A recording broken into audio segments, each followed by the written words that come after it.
Panalangin para sa mga kahilingan sa ngalan ng Ama, ng Anak, ng Espiritu Santo. Amen.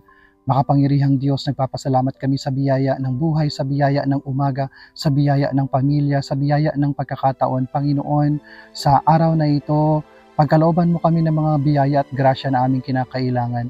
Ganon din naman, Panginoon, itinataas namin sa iyo yung mga tao na may kahilingan, ang mga tao na nangangailangan ng iyong tulong at gabay. Pagkalooban niyo po sila ng grasya upang sila ay makapagpatuloy ng kanilang buhay.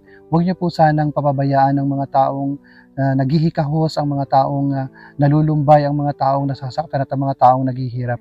Panginoon, ikaw ang Panginoon ng buhay, ikaw ang Panginoon na nakaalam ng lahat ng bagay. Huwag niyo po sana kaming pabayaan at patuloy niyo kaming tulungan at gabayan. Panginoon, itinataas namin sa iyo lahat ng mga tao na ngayon ay wala nang inaasahan kundi ikaw.